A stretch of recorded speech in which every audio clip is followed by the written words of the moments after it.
For the clarity of this story, I must mention that I have a hearing disability that has made me hard of hearing. I know that there are some things in life that I'll never understand, but I still look back on this experience wondering what could have happened and what I should have done differently. This all happened around a year ago. The holiday season had just rolled by, and I was settling down from traveling and all the get-togethers with family and friends. I live in a small suburban neighborhood that borders a forest in southern Quebec. It's a quiet area, as most of the residents are familiar with each other, which I honestly kind of prefer as it adds a warmer atmosphere. Around winter, I like to take my dog Monty on walks in the local forest. He's a Rottweiler Husky mix, which is perfect for me since I enjoy going for runs from time to time. The forest has several trails, none of which are challenging for non-hikers. I remember it being an afternoon. I had just finished having a late lunch and decided to burn the calories on a walk with Monty. As usual, my dog goes ballistic when we turn the corner on my street towards the forest entrance. It was relatively cold for a February day. A fresh blanket of snow lined the paths overnight, creating this nearly blank canvas. As usual, I let my dog off the leash so he could run around. There were a few yellow patches along with some boot prints in the snow, which signaled to me that several people had already taken their dogs out earlier. Most people like to go on walks before noon since the sun tends to set around 4 p.m., so I didn't expect to see anybody out at that time. After walking for around 30 minutes, we came to a fork in the path. I noticed that one of the paths hadn't been walked yet, so feeling semi-adventurous, I decided to take it. I have a pretty concrete memory of the trails, so I knew exactly where I was going. The trail led to a clearing, which was great, since I wanted to check out the native birds with the binoculars I had gotten for Christmas. I remember scanning the surroundings until I saw a strange shape along the tree line in the distance. When I focused my binoculars, I saw a blue tarp and what looked to be a makeshift shelter. As curious as I was to check it out, it was getting dark, and I wanted to get home. Turning around, Monty and I started walking back. As usual, he ran up ahead, but something seemed off in his behavior. He was much more alert and was sniffing the trail more than he normally would from what I observed in the past. When I looked down at the trail, my eyes widened. There was a set of footprints in the snow, much larger than my own. I remember turning my boots over out of sheer confusion to compare them to the ones in the snow. The prints were different, which left me with even more questions. There were no other forks in the trail, so whoever took it had to have passed me at some point. I figured they must have passed me while I was using my binoculars. At the time, it seemed like the most logical explanation, so I tried not to overthink it. At this point, it was significantly darker outside, but I could still make out my surroundings. As we were walking back, Monty stopped abruptly and started barking relentlessly in my direction. As I turned around, that's when I saw him. There was a man, probably around 6'4", wearing charcoal-colored snow pants and a white camo jacket only about a meter away from me. He didn't make any movements towards me. He just stood there with his hands in his coat pockets. I didn't recognize him from anybody in the neighborhood, so I assumed he must have been a hiker or someone from out of town. He looked like he was muttering something to me, but I couldn't read his lips due to the lack of lighting and not knowing if he was speaking English or French, which are the two commonly spoken languages in Quebec. I felt like an idiot at that moment for not bringing my phone with me, so I ended up trying to communicate with him that I was hard of hearing and that it was getting late. I got back home around 4:30. By then, it was completely dark out. I remember following my standard night routine, not really thinking much about the encounter, but in the middle of the night, something happened that still shakes me to this day. I woke up to Monty licking my hand, which is something he usually does to get me out of bed in the morning. I tapped my phone to check the time, and to my surprise, it was 3 a.m. I noticed a message from my neighbor asking if everything was all right, which, if I'm being honest, confused me at first. The message was a few minutes old and asked if everything was all right since Monty had been barking like he was possessed. I looked up from my phone to see that Monty was no longer in my room. I walked downstairs to find him barking hysterically at the patio door.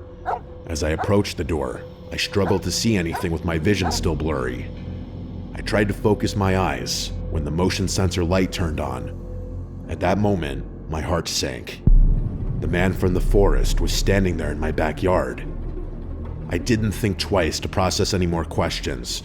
I stepped away from the door and texted 911. I don't think I've ever texted 911 faster than I did that night. I ran up to my room with Monty and grabbed the machete from under my bed. I'm a shorter woman with a background in martial arts, but I know damn well that the best move in a fight is to not fight at all.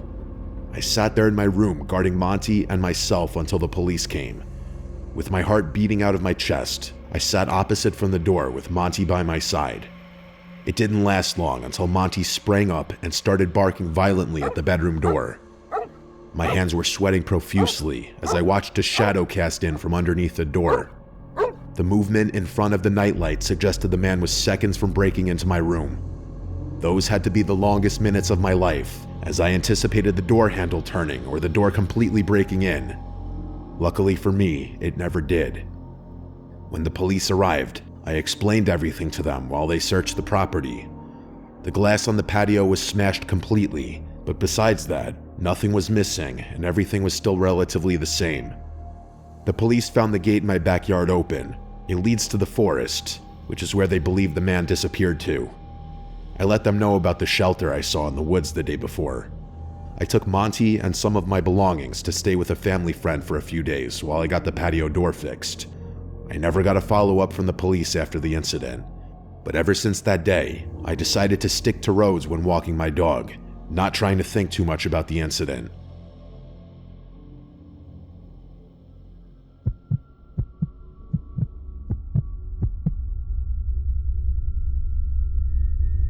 My name is Emberley, and I'm a 16-year-old girl who lives in Illinois with my younger sister Kate, who's 15. My dad works for a deforestation group about 30 minutes from our house. It was a normal morning on December 5th as my sister and I were getting ready to go out to the movies.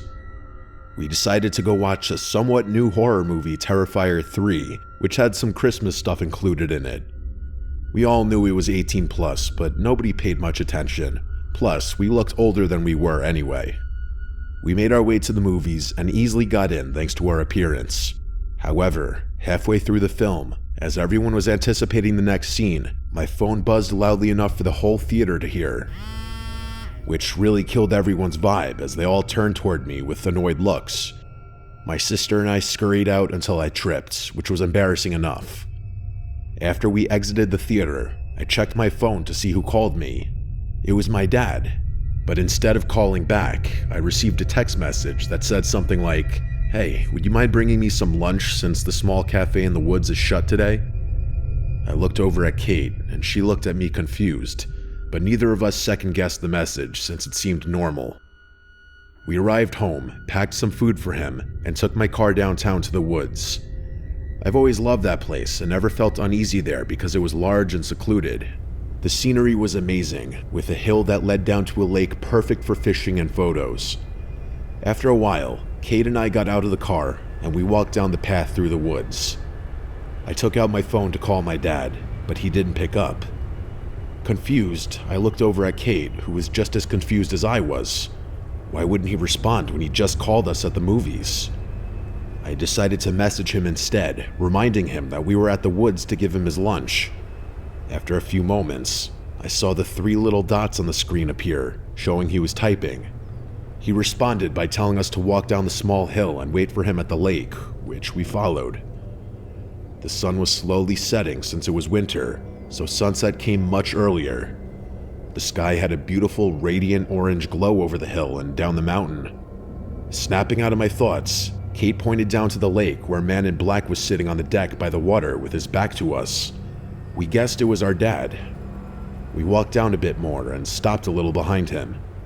I called out his name, but he didn't move. Kate grew uneasy, and her attitude made the scene even more eerie.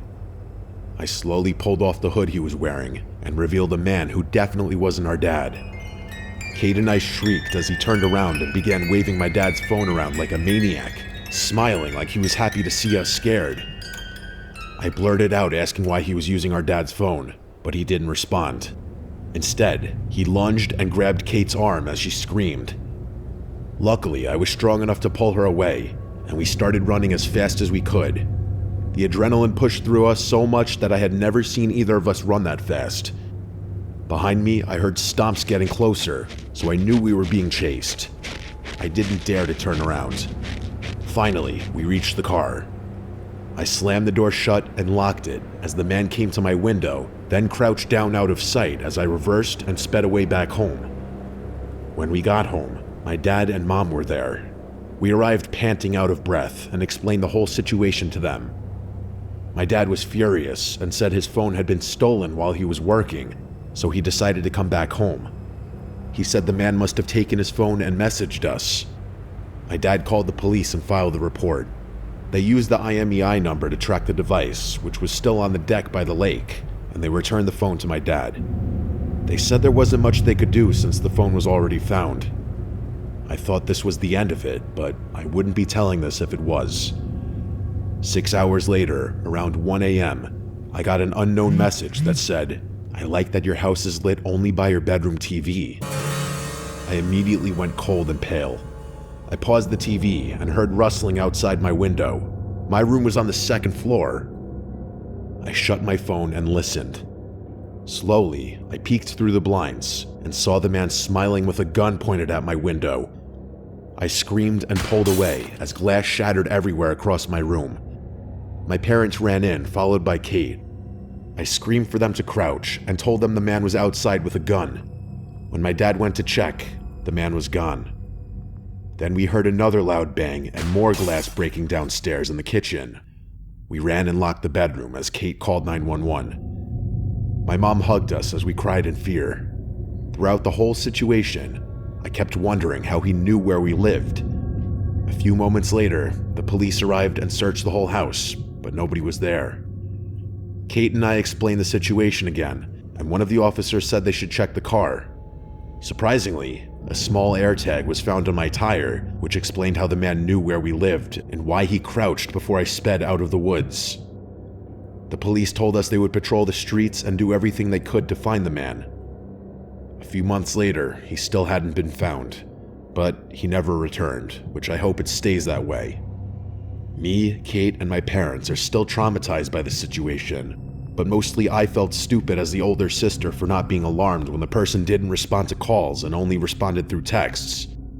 All I know is that I'll be more careful and never go to secluded places again, especially when I'm responsible for someone else's safety.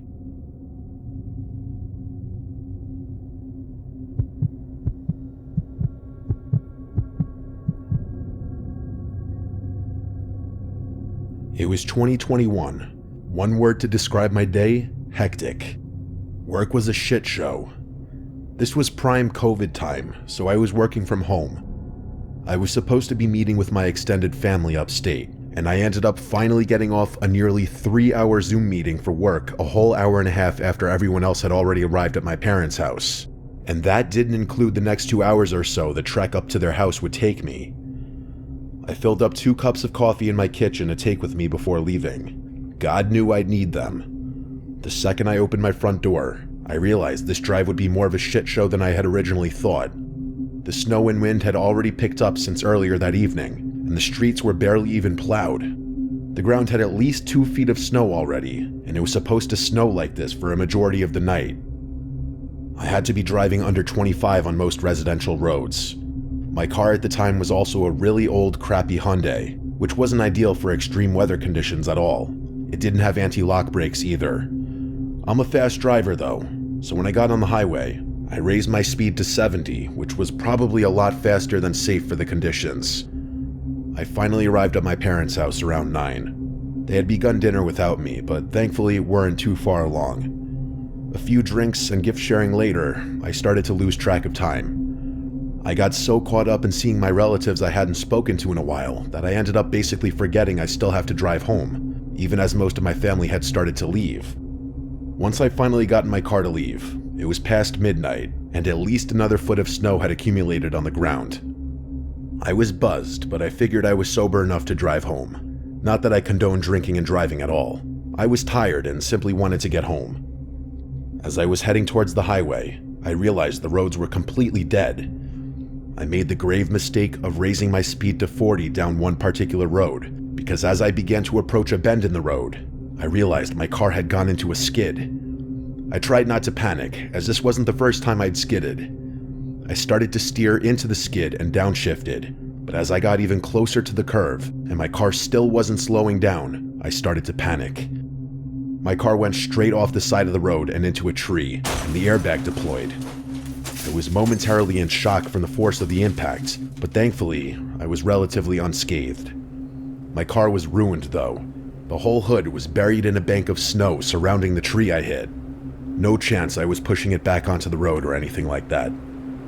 The first thing I did was phone my roadside assistance company, and they said they'd send a truck to my location, but because of the horrible conditions, it could take up to 40 minutes for the truck to reach me.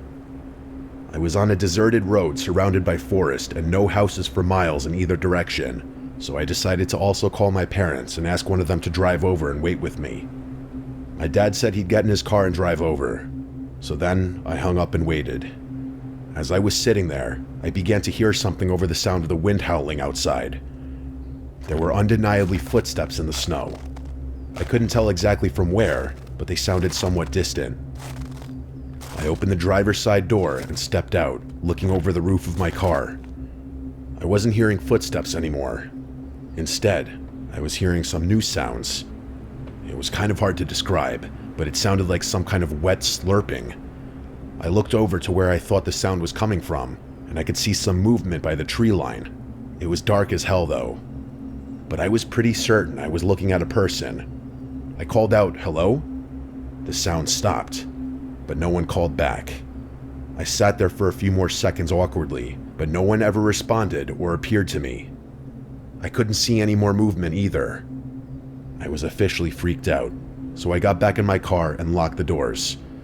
What couldn't have been a whole minute later, I heard footsteps in the snow again outside. Then I heard something hitting the passenger side window, like a rock or something was thrown at it. I couldn't see out the passenger side window because it was covered in snow, or any of the windows for that matter. Once again, I opened the driver's side door and stepped out of my car. Checking my immediate surroundings, I made a disturbing discovery. There were boot prints in the snow, circling all around my car, and then leading away from my passenger side door into the woods. I felt sick to my stomach. I also noticed there were drops of blood in the snow. I opened my driver's side door and then grabbed my 9mm out of the glove compartment. Clutching it in my right hand, I began to follow the prints leading into the woods. At that moment, I was convinced someone out there was with me. As I followed the prints, the drops of blood began to grow larger. It looked like someone had been bleeding profusely. And then, I saw some dark mass lying in the snow just past the tree line. I couldn't tell what it was. I was just praying it wasn't a person. I took out my phone and enabled the flashlight. It wasn't a person. It was a dead deer, seemingly slaughtered by some larger, predatory animal. The stomach was ripped completely open, and shockingly, the deer had been completely decapitated. I swept the flashlight over the surrounding few feet, but I didn't see the head anywhere. I decided this was getting too weird for me, and I started heading back to my car. I got back to my car and opened the driver's side door, and as soon as I did, it was all I could do to keep myself from vomiting on the spot. Lying in the driver's side seat of my car was the severed head of a deer, placed on the seat as if it was looking right at me. I booked it out of there and made it a few minutes down the road before headlights appeared in the distance. I ran towards the car, waving my hands and shouting like a madman, still holding my handgun. Thankfully, it was my dad, and he stopped the car and asked me what the hell I was doing.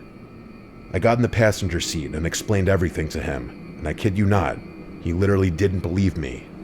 I felt more comfortable going back to my car with my dad now, so he drove the two of us over there and we got out. The footprints were still all around my car, but the deer head was gone. All that remained was a large spot of blood on my driver's side seat. I think once my dad saw that, he started to believe me. The deer corpse was also gone. All that remained were drag marks in the snow. The tow truck finally showed up and he towed my car. My dad asked me if I wanted to call the police, but honestly, I just didn't have the energy to file a police report. I was exhausted and just wanted to go to sleep. I figured calling the police wouldn't accomplish jack anyways. So that's my story. I have no idea who was in the woods that night and what they wanted. Maybe they were just trying to scare me, or maybe they had worse intentions.